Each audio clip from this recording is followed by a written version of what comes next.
अडीच तास मनसे अध्यक्ष राज ठाकरे मातोश्रीवर सहकुटुंब स्नेहभोजन. दोन्ही बंधूंमध्ये राजकीय चर्चा झाल्याची शक्यता.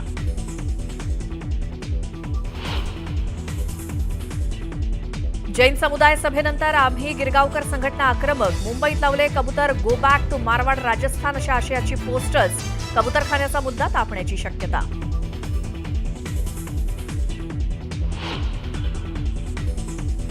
मुख्यमंत्री देवेंद्र फडणवीस आज दिल्ली दौऱ्यावर. भाजप केंद्रीय निवडणूक समितीच्या बैठकीला लावणार हजेरी. पंतप्रधान नरेंद्र मोदी आणि भाजप राष्ट्राध्यक्ष जे.पी. नड्डांच्या नेतृत्वाखाली होणार बैठक.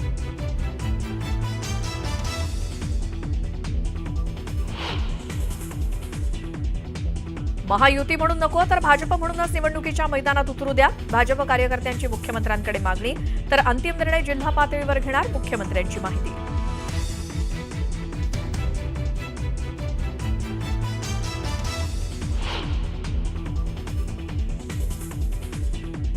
भाजपमध्ये येण्यास इच्छुक असलेल्यांना पक्षात घ्या. कोकण आणि ठाणे विभागाच्या बैठकीत वरिष्ठ नेत्यांचे आदेश. स्थानिक निवडणुकीसाठी भाजपची रणनीती ठरली.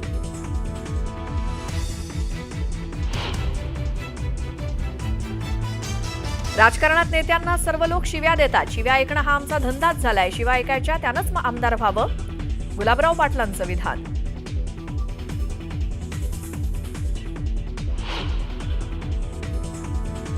कंबरडं मोडलेल्यांनी हंबरडा मोर्चा काढला. पक्ष जिवंत ठेवण्यासाठी हंबरडा सुरू. उद्धव ठाकरेंच्या मोर्चावर आमदार संजय केणेकरांचा निशाणा.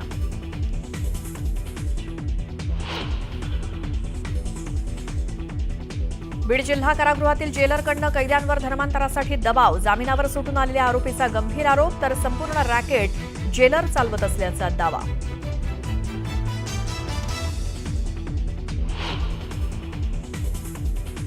कबूतरखान्याच्या वादात प्रसिद्ध क्रिकेट समालोचक हर्ष भोगलेंची उडी. कबुतरांमुळे फुफ्फुसाचा गंभीर आजाराचा धोका. डॉक्टरांचा इशारा गांभीर्यानं घेण्याचा भोगलेंचा सल्ला. तर कबुतरांना खाऊ घालणं थांबवण्याचं आवाहन.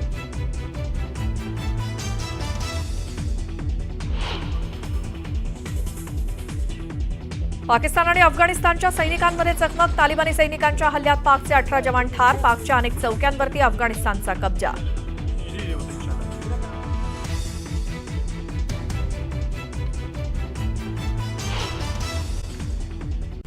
या महत्त्वाच्या बातम्यानंतर आता दुपारच्या 100 बातम्या पाहूया. ही 6वी भेट आहे. यामुळे राज ठाकरे आणि उद्धव ठाकरेंच्या नात्यात आणखीन दृढता वाढत असल्याचं दिसून येत आहे. स्थानिक स्वराज्य संस्थांच्या निवडणुकीसाठी मनसे ठाकरे सेना युतीच्या चर्चा सुरू आहेत. ठाण्यामध्ये उद्या ठाकरेंची शिवसेना आणि मनसेनं संयुक्त मोर्चाची हाक दिली आहे. हा मोर्चा गडकरी रंगायत दौऱ्यावर जाणार आहेत. भाजप केंद्रीय निवडणूक समितीच्या बैठकीला हजेरी लावणार आहेत. पंतप्रधान नरेंद्र मोदी आणि भाजप राष्ट्रीय अध्यक्ष जे.पी. नड्डांच्या नेतृत्वाखाली ही बैठक होणार आहे. स्थानिक स्वराज्य संस्थांच्या निवडणुकीसाठी भाजपची रणनीती ठरली आहे. महाविकास आघाडीच्या स्थानिक पातळीवरील बड्या नेत्यांना भाजपची दारं खुली करण्यात आली आहेत. भाजपमध्ये येण्यास इच्छुक असतील त्यांना पक्षात घेण्यात येणार आहे. तर भाजपच्या कार्यकर्त्यांवर अन्याय होणार नाही याची खबरदारी घेण्यात येणार.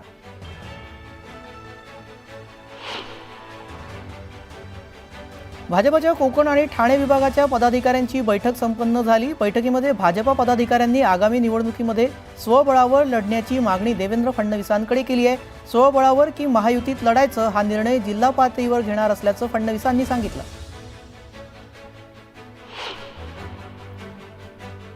पालिका निवडणुकीच्या पार्श्वभूमीवर कबूतरखान्याचा विषय पुन्हा तापण्याची शक्यता आहे. जैन समुदायाच्या सभेनंतर आम्ही गिरगावकर संघटना आक्रमक झाली आहे. कबूतर go back to Marwad Rajasthan अशा आशयाचे पोस्टर लावण्यात आले आहेत.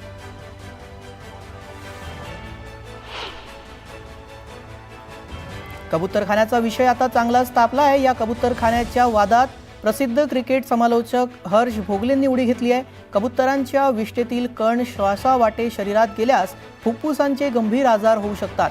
याबाबत डॉक्टर सातत्यानं धोक्याचा इशारा देत आहेत. कृपया आपण सर्वजण कबुतरांना खाऊ घालणं थांबवूया असं आवाहनही त्यांनी केलंय. कर्जमाफी तर द्यायची नाही पण शेतकऱ्यांना नाद लागला असं म्हणायचं. बाबासाहेब पाटलांच्या वक्तव्यावरून बच्चू कडूंनी टीका केली आहे.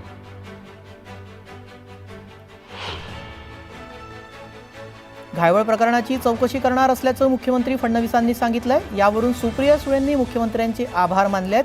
तर फेक पासपोर्ट बनवून देश सोडून गेल्याचा विषय गांभीर्यानं घेण्याचंही त्यांनी म्हटलं. डहाणूमध्ये शिवसेनेमध्ये मोठ्या संख्येनं पदाधिकाऱ्यांनी पक्षप्रवेश केलाय. भाजप, काँग्रेस आणि राष्ट्रवादीच्या पदाधिकाऱ्यांनी प्रवेश केलाय. रवींद्र फाटक यांच्या उपस्थितीत हा पक्षप्रवेश सोहळा पार पडला.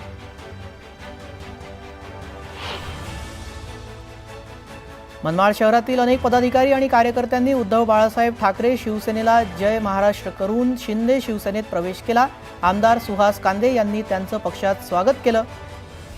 राज ठाकरे मातोश्रीवरून निघालेले आहेत. उद्धव ठाकरे यांच्या भेटीनंतर राज ठाकरे हे बाहेर पडतानाची दृश्य आपण पाहतोय.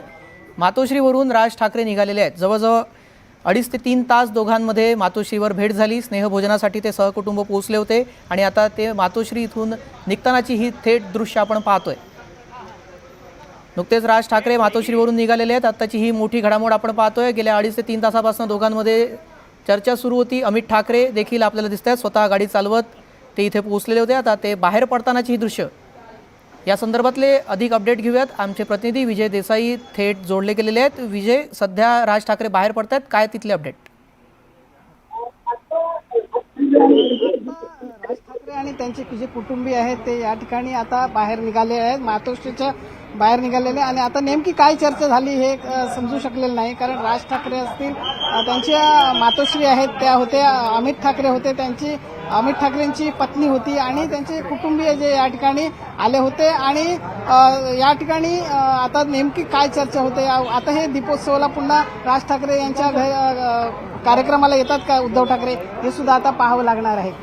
मनसेकडून जो शिवाजी पार्कात दीपोत्सव आयोजित केला जातो त्यासाठी उद्धव ठाकरेंना आमंत्रण दिलं जाणार असा चर्चा फार जोर उठू लागल्या, त्या आपण पाहतोय. त्या संदर्भातली काही अपडेट तिथल्या नेत्यांकडून, काही आतमधल्या सूत्रांकडून समजली आहे का?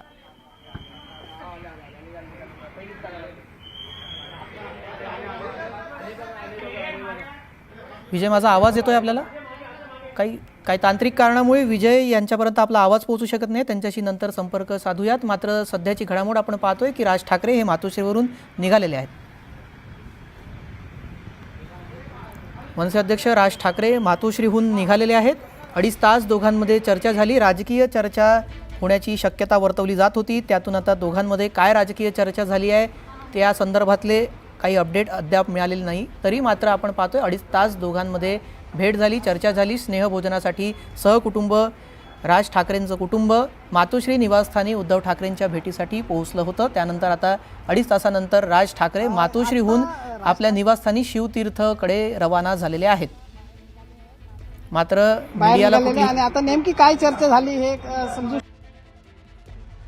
या दोघांमध्ये काय चर्चा झाली, कुठली राजकीय चर्चा झाली आहे का ते समजू शकलेलं नाही आहे. मात्र दोघांमध्ये 2.5 तास चर्चा झाली. ही मोठी घडामोड आहे. ठाकरे बंधूंची ही 6वी भेट. गेल्या काही महिन्यांपासून, गेल्या 3 महिन्यांपासून आपण पाहतोय सातत्यानं दोन्ही ठाकरे बंधूंच्या भेटीगाठी वाढल्याचं पाहायला मिळतंय. त्यामुळे राजकीय विश्लेषकांच्या मते देखील आता दोन्ही कुटुंबामधील कटुता जी गेल्या 2 दशकामध्ये वाढली होती ती आता बऱ्यापैकी कमी झाल्याचंही बोललं जात आहे. त्यामुळे आता स्थानिक स्वराज्य संस्थांच्या निवडणुका समोर येऊ घातलेल्या आहेत. त्यासाठी दोन्ही बंधूंचं मनोमिलन हे दोन्ही पक्षासाठी कितपत फायदेशीर ठरतं पाहावं लागेल. या संदर्भात चर्चा करण्यासाठी ठाकरे गटाच्या उपनेत्या सुषमा अंधारे आपल्यासोबत जोडल्या गेलेल्या आहेत. सुषमा अंधारेजी, उद्धव ठाकरे आणि राज ठाकरे गेल्या काही महिन्यांपासून 6व्यांदा ही भेट झालेली आहे. युतीच्या चर्चा आता फायनल झाल्या आहेत का? नाही, मला असं वाटतं की मागे पण आपलं हे बोलून झालेलं आहे की इथून पुढे आपल्याला या दोनही भावांना किंबहुना या दोनही नेत्यांना सतत एका फ्रेम मध्ये बघण्याची सवय आपल्याला लावावी लागेल. आणि त्या अनुषंगाने उद्धव साहेब असतील किंवा मनसे प्रमुख असतील, हे दोघांची आता भेटीगाठी होणं फार स्वाभाविक आणि साहजिक गोष्ट आहे. राहिला प्रश्न आजच्या स्नेहभोजनाच्या भेटीमध्ये नेमकं काय घडलेलं होतं किंवा यात नेमका काय ठरलेलं आहे, पालिका इलेक्शनच्या संबंधाने काही भूमिका आहे का. मला वाटतं या संबंधाने अधिकृत उद्घोषणा ज्या काही असतील त्या स्वतः दोनही पक्षप्रमुखांनी करणं जास्त योग्य असेल. त्यावर मी आत्ता काही भाष्य करू नये. जी, पण ही 6वी भेट आपण पाहतोय, सातत्यानं भेटीगाठी वाढत आहेत, पण ज्या वेळेला कार्यकर्त्यांसाठी किंवा वाटाघाटी जागेची होते त्यावेळेला कार्यकर्त्यांची नाराजी दोन्ही बंधू कशा प्रकारे सावरतील काय वाटतं? नाही, आता कार्यकर्त्यांची नाराजी वगैरे असायचं काही कारण नाही. जेव्हा दोनही पक्षप्रमुखांनी हे स्पष्ट केलेलं आहे की इथून पुढे महाराष्ट्रासाठी आणि मराठी अस्मितेसाठी अशा छोट्या मोठ्या गोष्टी आपल्याला बाजूला ठेवायला लागतील, तर त्यात काही फार मोठी गोष्ट नाही. मला वाटतं की उद्धव साहेब असतील किंवा राज साहेब असतील, दोघेही या संबंधाने. सुषमाजी, मग आता दोन्ही बंधू ठाकरे बंधू एकत्र आलेले आहेत, दोघांची युती जवळजवळ नक्की समजूयात, तर मग मवियाचं भविष्य, राजकीय भविष्य कसं काय? मवियाच्या राजकीय भविष्यावर आता आपण लगेचच इतक्या घाईघाईने व्यक्त होण्याची गरज नाही. त्याही पेक्षा महत्वाचं की मला वाटतंय येणाऱ्या उद्या किंवा परवा ज्या पद्धतीने सगळे पक्ष एकत्रित येऊन निवडणूक आयोगाची भेट घेत आहेत, त्यामध्ये मनसे प्रमुख सुद्धा आहेत आणि तिथेच कदाचित आपल्या मनसे आणि सेनेची नेमकी भूमिका काय असणार आहे आणि महाविकास आघाडीची काय भूमिका असणार आहे या संबंधाने बऱ्याच गोष्टी स्पष्ट होतील. So please wait and watch.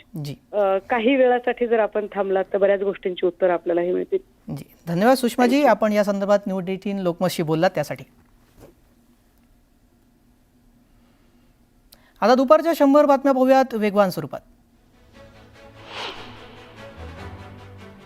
अकोल्यात राष्ट्रवादीचे आमदार संग्राम जगताप यांच्या विरोधात पोलिसात तक्रार दाखल करण्यात आली आहे. सोलापूरमधील मोर्चात केलेल्या वादग्रस्त वक्तव्याविरोधात शरद पवारांच्या राष्ट्रवादीने ही तक्रार दाखल केली आहे.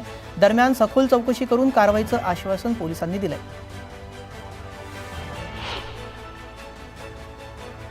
अमळनेरमधील प्रताप महाविद्यालयात खांदे शिक्षण प्रसारक मंडळाच्या वतीनं आयोजित कार्यक्रमात पालकमंत्री गुलाबराव पाटील आणि मंत्री गिरीश महाजन यांच्यात जोरदार जुगलबंदी पाहायला मिळाली.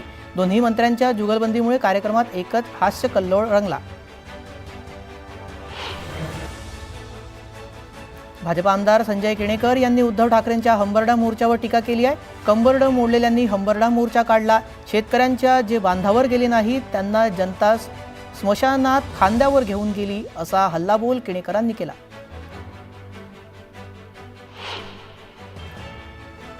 राजकारणात मी एकाग्र राहिलो आणि आज मी राजकारणातला सगळ्यात हुशार विद्यार्थी आहे, असं विधान मंत्री गिरीश महाजनांनी केलं. 40 वर्ष राजकारणातील निवडून येणं हे सोपं नाही आहे. पहिल्यांदा मंत्री काम करतो त्यामुळे निवडून सुद्धा येतो, मात्र सलग 7 वेळा निवडून येणं सोपं नाही आहे, असंही महाजन म्हणाले.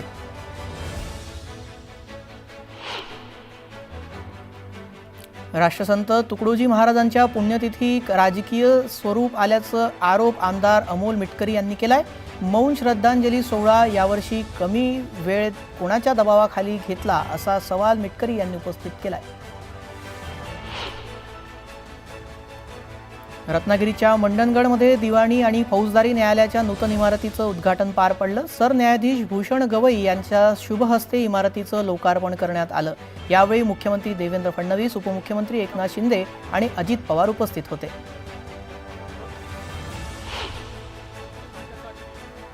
मंडणगडच्या न्यायालयाचे उद्घाटन होणे हे अत्यंत आनंददायी बाब असल्याचं वक्तव्य उद्धव ठाकरेंनी केलंय. केवळ 2 वर्षात अतिशय सुंदर इमारत उभी झाल्याचंही ते म्हणाले.